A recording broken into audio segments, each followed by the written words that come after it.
invited to a second robotic congress in gynecology, which will take place on the 22nd of January 2027 in central London. But today we're going to watch another surgical video. It is a hysterectomy for the biggish uterus, multifibroid adenomyotic uterus, which is causing the patient lots of pain and painful periods, heavy periods, etc.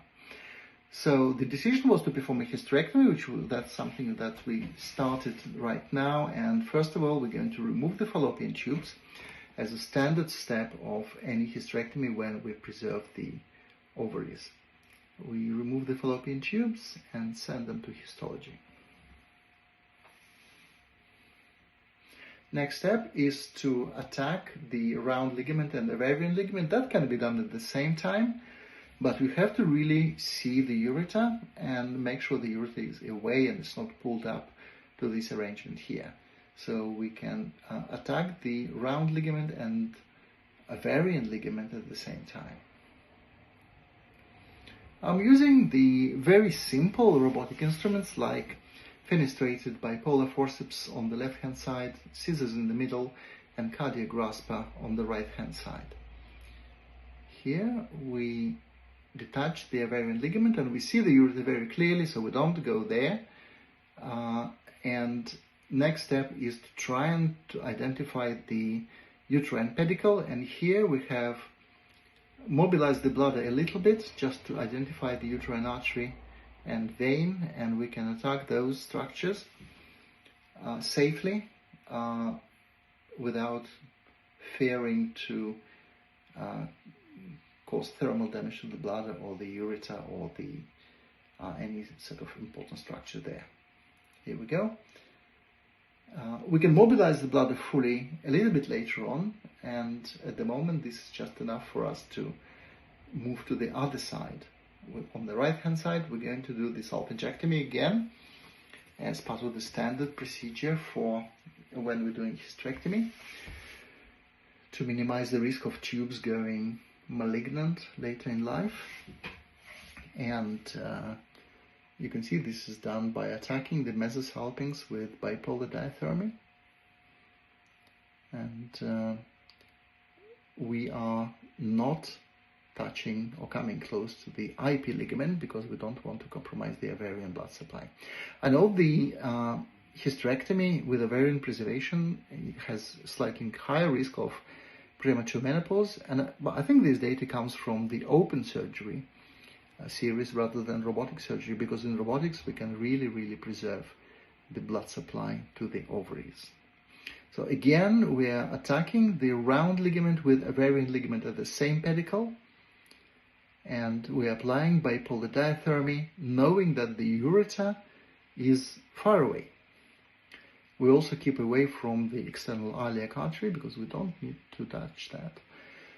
So now we have entered the avascular place, and next step for us is to go and enter the vesica uterine fold and try and mobilize the bladder as much as we can.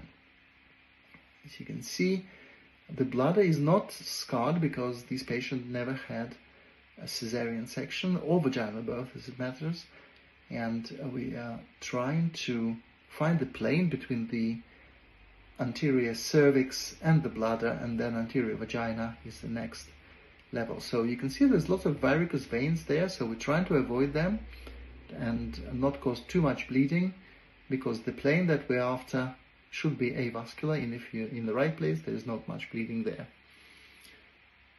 So here we need to push the bladder away enough to be able to perform a colpotomy without fearing of damaging the detrusor muscle. Here we go. So it's nice and avascular with a little bit of monopolar diathermy.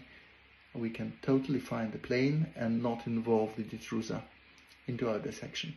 But you can see here on the right hand side there's quite a lot of varicose veins coming out of the uterus, and again we just need to attack them to stop them bleeding And you can do that with just standard bipolar, robotic fenestrated bipolar forceps. And we know that the ureter is lateral, so we're not really having concerns about damaging the ureter because it's visible at all times, and we stay close to the uterus, close to the cervix, and not going too much lateral. And you can see there's a uterine artery coming into this arrangement as well, so we do it at the same pedicle, but the main concern here is make sure the ureter is away from this, and that's what we can see on the pelvic sidewall. The ureter is not part of this arrangement, so we can safely enter this space and push the vascular pedicle away from the cervix, so we can allow ourselves to do a safe colpotomy without going too much into the lateral spaces.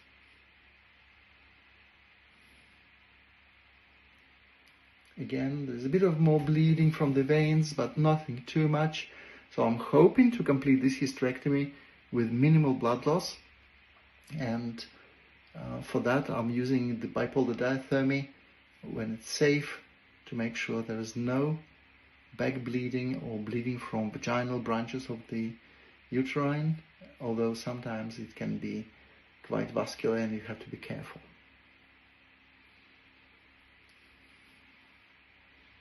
Here we go. So now we have a good understanding of the bladder position, so we have a little bit more mobilization there.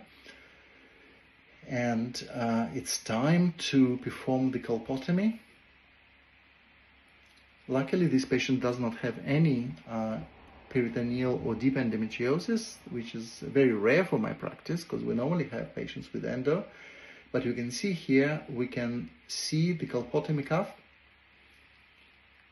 And we're going to mobilize the bladder a little bit further to make sure the detrusor muscle is not involved in the colpotomy, because if you don't observe this rule, then your closure of the vagina can be very tricky, because you wouldn't want to really involve the bladder into your vaginal closure.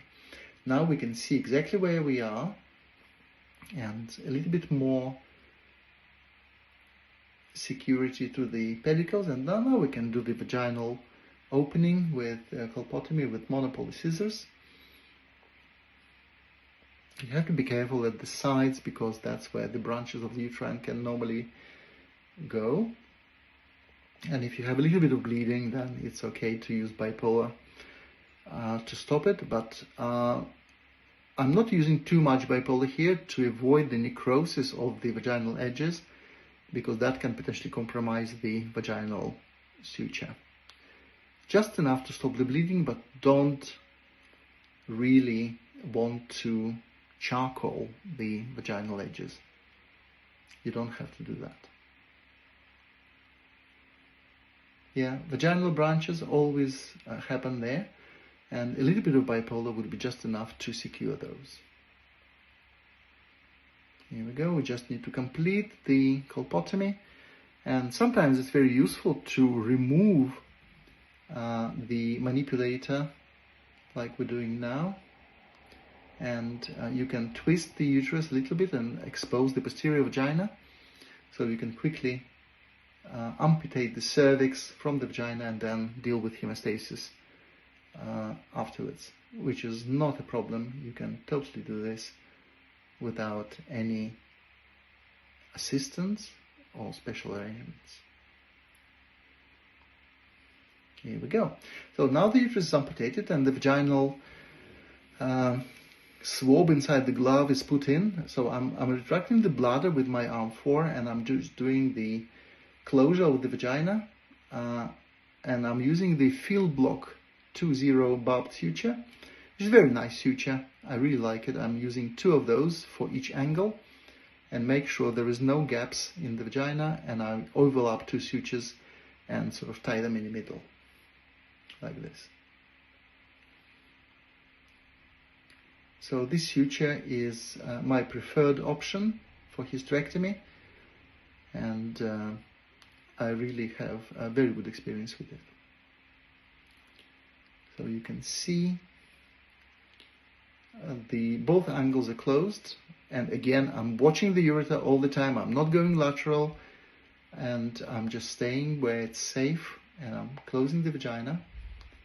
away from the blood, away from the ureter, away from uterine artery, just the vagina there, because I spent time to prepare this vagina for closure without worrying about hitting very important structures during the vaginal closure. Here we go. So overlapping sutures, very hemostatic. Remove one needle and then I'm going to tie 2 sutures together. It's not necessary, strictly speaking, but because it's a barbed suture, but I would prefer to tie the sutures just in case. It's just something I'd like to do. Here we go. So now we have ureter secured, vault closed, ovary is happy, and we just need to extract the uterus, and this uterus is not going to come out of the vagina, and I'm using the Xi technique with umbilical incision extension to 2.5 centimeters, and I'm using the low-med XL bag to bag the uterus, and then I'm doing the cold morcellation with a knife, which takes about 5 minutes for this size uterus, and remove the uterus then. Thank you very much for watching, and I would like to invite you to my conference.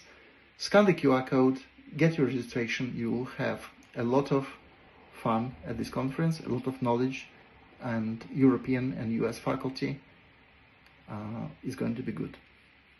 Thank you for watching.